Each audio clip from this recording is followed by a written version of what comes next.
Shalom, dear brothers and sisters at Brad TV and all of your listeners, all of the people who have benefited greatly from these 10 years of ministry. Congratulations. This is Eitan Shishkov speaking to you from Israel.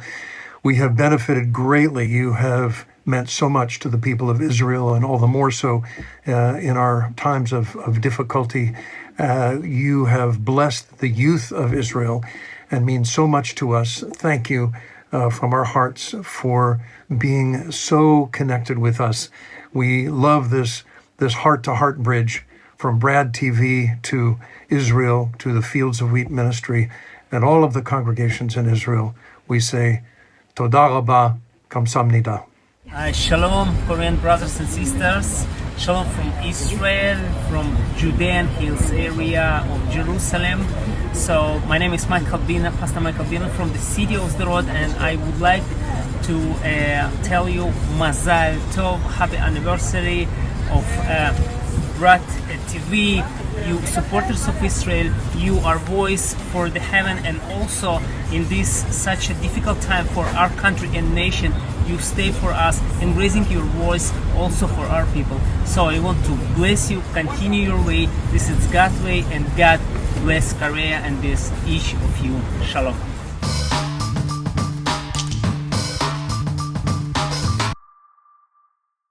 예, 가자 지구하고 이집트 그 사이에 있는 국경에서 엄청난 규모의 터널이 발견이 됐어요. 이번에 IDF가 찾아냈나 본데 엄청난 규모라고 하면은 어느 정도 규모가 크길래 그렇습니까? 그러니까 웬만한 군용트럭 하나 들어갈 만한 사이즈거든요. 높이가 3m예요. 작업가. 그러니까 이제 이거를 오래전부터 우리는 의심을 해왔죠. 혹시 연결 터널이 분명히 있을 것이다라고 했는데, 그리고 또 IDF하고 이제 방측 당국인 신베트가 이제 그 전에도 한 밀수 터널 25개 정도를 이집트와 이제 가자지구를 연결하는 그 밀수 터널 25개를 발견했는데 좀 짜잘한 거였단 말이에요. 근데 이번에는 군용 트럭 한 대가 막 널널하게 들어갈 수 있는 수준의 그게 나왔거든요. 그래서 이건 뭐냐면 이집트의 하마스 무기 지원 정황이 이제 심증이 아니라 이제 현실화된 거고 입증됐다. 그 전에는 이제 이런 정보보고가 있었는데 군수 커넥션이 이번에 드러난 것이죠. 예전에는 이 터널이 발견돼도 뭐 이제 지금 말씀하셨던 것처럼 밀수 터널이라 그래가지고 가자지구에 이집트에서 뭐 담배 사갖고 온다든가 상품이 아니죠. 예, 또 뭐 치킨도 배달해서 먹는다고 막 그런 얘기 했었는데 군용 트럭이 왔다 갔다 할 정도면 대규모 공사였을 텐데 이거 이집트 당국이 모르는 상황에서 이렇게 직경 뭐 3m 되는 대규모 터널 일방적으로 이렇게 몰래 공사할 수는 없지 않습니까? 그러니까 이게 이집트가 분명히 개입이 됐다라는 건데 지금 이런 상황에서 이집트는 뭐라고 그러는가? 그러니까 이집트 당국자는 터널 존재 자체를 부정해요. 아직도 부정하고 이스라엘이 지금 가자 장기전에 지금 위험에 노출돼 있으니까 뭔가 성과가 필요해서 지금 소설을 쓰고 있다는 식으로 지금 잡아떼고 있어요. 이집트는. 그러니까 여기서 뭐 군수 지원 터널도 문제지만은 솔직히 저는 제일 우려하는 게 인질들이 여기로 나가서 해외로 빠져나간 게 아닌가라 싶은 그게 가장 우려되는 대목이에요. 그래서 이제 인질 협상할 때도 그 사체까지 다 우리가 수거를 해와야 돼요. 왜냐면 죽었다고 해서 안 주면 안 되거든. 왜냐면 딴 데로 가가지고 진짜 아무도 모르는 상태에서 무슨 지하 갱도에 있을 수도 있으니까. 그게 제일 위협적인 상황이긴 한데 이제 이집트는 걸리니까 딱 다 잡아떼고 있습니다. 현재까지는. 이집트뿐만 아니라 하여튼 이 이슬람 국가의 특징이 잡아떼고 거짓말을 하는데 아주 다들 제가 보기에는 그 아주 그냥 종교적 특성, 민족성 다 포함해서 아주 거짓말쟁이들입니다. 자,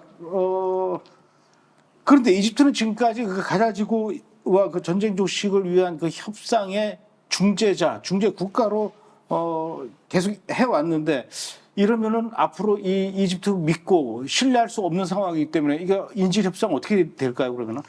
그러니까 지금 이스라엘 당국자들도 이집트가 수년간 이스라엘 안보를 훼손해 왔다. 그러니까 현재 인질 협상을 중재한다고 하지만은 이집트에 대한 신뢰도는 제로에 가깝다고 얘기를 합니다. 그러니까 사실상 신경 안 쓴다는 얘기죠. 이집트가 무슨 주장을 하든. 인질 협상은 계속 난항으로 되고 유일한 해법은 개전 초기에 되겠지만 하마스 박멸, 군사적 해법밖에 없어요.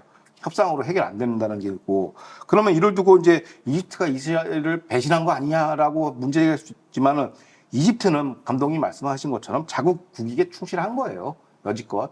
그러니까 지난 그 건국 당시에 6.1 전쟁 이후에 이제 시나이 반도를 비무장하는 평화 협상을 맺었지 않습니까? 이스라엘하고. 현재는 이 지역이 엄청난 무장력이 굉장히 높아요. 물론 그 이유는 2014년에 이제 이스라엘과 이집트가 합동으로 IS 퇴치한다는 공동의 목표 때문에 이제 잠깐 미러 관계가 있었는데, 이집트는 그때도 그렇고 지금도 그렇고 이스라엘을 적대적으로 봅니다. 그러니까 이집트가 냉전 시절에 이제 친서방하면서 그 대가로 이스라엘하고 평화협정을 맺은 거거든요. 근데 지금 오바마 해리스 바이든 중동 정책이 들어옴으로써 이제 약간 국제 질서가 바뀌니까 이집트가 말을 갈아타는 것 같아요. 친서방에서 이제 친이란, 친중국으로, 그다음에 친러시아로 이렇게 약간 말을 갈라타는 분위기거든요. 그러다 보니까 더 이상 이스라엘을 우리가 이게 평화협정을 유지할 필요가 없다라고 생각하는 것이죠. 그러니까 여기서 또 지금 시나이 반도에서 6.1 전쟁 같은 또 다른 지금 전쟁의 가문이 돌고 있어요. 사람들이 지금 가자랑 뭐 헤즈볼라만 보는데 지금 사방 360도 다 지금 주적이랑 싸워야 되는 분위기입니다. 이스라엘은. 요게 이번에 드러난 것이죠. 그래도 이집트는 이스라엘에 대한 그 트라우마가 좀 많을 거예요. 왜냐면 6.1 전쟁 때 워낙 크게 당해가지고. 그래서 지금 이집트가 미국산 무기뿐만 아니라 중국, 러시아산 무기를 엄청나게 수입을 하고 있어요. 그래요? 실질적으로 저도 최근에 이거 조사하면서 알았는데, 그 겉으로는 막 미국하고 우리가 이스라엘 보호해줄게 이렇게 감언이설을 했는데, 어느 정도로 미국에서 군사원조가 들어가냐면, 미국의 그 아브람 탱크 있지 않습니까? 아브람 그 탱크가 있거든요. 그 생산 기지가 이집트에 있어요 지금. 그 정도로 무장력이 어마무시하고, 시나이 반도는 그러니까 이게 일각에서 그래요. 수에즈 운하 밑으로 터널이 거기까지 뚫려 있다. 그래서 위에서 보면 안 보이잖아요. 그래서 거기다 잔뜩 그 군수물자를 이게 쟁겨놨다라는 그런 분석도 있어요. 그러니까 무장력을 엄청 높여놓고 언젠가 결전이 순간이 오면 이스라엘을 이제 치겠다라는 것이죠. 그러니까 이런 것들이 요번에 하나씩 이제 드러나고 있는 거예요. 10월 7일 사태로 인해서 주변국들의 속내가 이제 다 하나씩 까지기 시작하는 것이죠. 근데 저는 잘 모르겠어요. 저는 그 이집트 군인들을 본 적도 있는데 딱 당나라 군사들이에요. 네.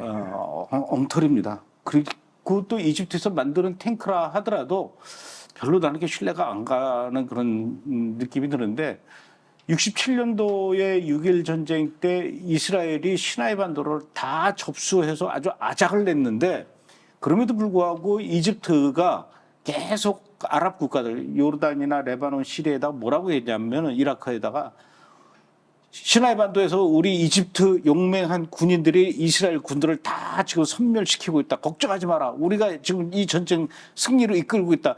이 거짓 방송만 믿고 그럼 이제 우리가 끼어들어야지 해가지고 요르단하고 레바논, 시리아 끼어들었다가 아주 그냥 또 이스라엘한테 된통 크게 당했던 일이 있었어요. 그러니까 깡패에서 지들끼리도 신뢰를 못하는 거야. 그러니까 나는 이 이집트도 그렇고 요르단도 그렇고 레바논, 시리아는 뭐 더 말할 것도 없고 이란도 그렇고 뭘 얘기해도 진정성을 못 느끼니까. 그러니까 뭐 걔네들 터널도 분명히 제가 보기에는 예전에 만들었을 것 같아요. 예전에 만들었고, 그 다음에 이스라엘도 어디쯤에 뭐 한 3m 되는 터널이 있다라는 거 그렇죠. 분명히 알고 있었을 거예요. 근데 이제 언제 요거를 아작을 내느냐, 그 시기만 보고 있었다가 요번에 얘기했던 것 같은데, 이런 상황에 대해서 지금 그 또 인질 협상 중재국 중에 하나죠. 사우디. 뭐 어떤 입장입니까? 그러니까 뭐 그 사우디 언급하기 전에 잠깐 하나 우리가 약간 기억을 되돌아서 얘기하면은, 이집트가 라파 공세 그렇게 반대했거든요, 미국하고. 그랬죠. 그러니까 이게 이유가 이제 나온 거야. 이제 다 이제 걸리니까 이제 자기 해왔던 이제 그동안 이제 밑에 파놨던 게 걸리니까 이제 엄청나게 반대해왔는데, 이게 딱 걸렸으니까 이제 잡아떼는 것밖에 방법이 없어요, 지금 그까지 순간에는. 그럼 이제 사우디나 이제 주변국 아랍 국가들은 어떤가 하면은, 표면적으로는 친팔레스타인 뭐 확전 방지예요. 뭐 어떻게 여론적으로 표면적으로 그런데 속내를 들여다보면 조금 다른 기류가 좀 보입니다. 대표적으로 사우디 같은 경우인데, 사우디에서 이제 어떻게 보면 이란의 그 대리 세력 수장이 이제 하니에가 이제 사망했지 않습니까? 그거에 대한 추모 물결이 있어요. 중동, 사우디에서. 그러니까 전 세계 중동 아랍 국가들 그 안에서는 이제 서로 이제 막 뭐 위대한 장군님 가셨다면서 추모 행렬을 하는데, 사우디 내에서도 그런 추모 행사가 있을 뻔했는데 사우디 당국이 다 단속을 해버렸어요. 아, 그래요? 특히 이라크, 이게 그냥 일반인 그거 아니라 막 예를 들어서 좀 교수급들, 지식인 계급들, 이라크 거주 사는 사람들이 와가지고 이제 포스팅 막 올려요. 추모하는 글을 올리면은 체포였습니다. 당국이. 어허. 제재가 아니라 체포예요. 그냥 데려가요. 경고만도 하지 말라라는 거죠. 지금 중동 정세가 불안정하니까 어디 한편에 쉽게 손을 안 대는 것이죠. 그러다 보니까 뭐 집회 시위는 당연히 못할 것이고 추모 행사는 못하고 인터넷에 올리는 것도 이제 다 차단 들어가고 이제 체포하기 시작했다는 것이고 아랍에미리트도 마찬가지예요. 아랍에미리트는 그러니까 정부가 이제 직접 얘기한 건 좀 공식 입장이니까 껄껄거렸잖아요. 근데 아랍에미리트에 어떻게 보면 아랍에미리트를 대표하는 이제 중견 언론인의 이불을 빌어서 속내를 얘기하죠. 그 중견 언론인 이름으로 어떤 이제 메시지가 나갔냐면 또 SNS 상에 뭐라고 나왔냐면 히브리어로 번역을 해가지고 올렸는데 지난번 참수 작전을 취하한다 이스라엘 잘했다 이거죠. 악의 축 2명을 제거했으니까 굉장히 잘했다 취한다면서 혹여나 이스라엘이 과거 이제 지난주 예멘에서 이제 우리가 항구를 폭격했지 않습니까 이스라엘이 그거 시작한 일을 끝까지 좀 마무리 좀 해다오 하면서 끝장을 봐야 된다. 그게 시작이라는 식으로 얘기를 하고 오히려 이스라엘 펌프질하고 있습니다. 아랍에미리트 핵심 언론인들은 지금 그런 형국이라 좀 현재 그 중동의 그 불안정한 동거 상황을 그대로 반영하고 있다라고 보시면 됩니다.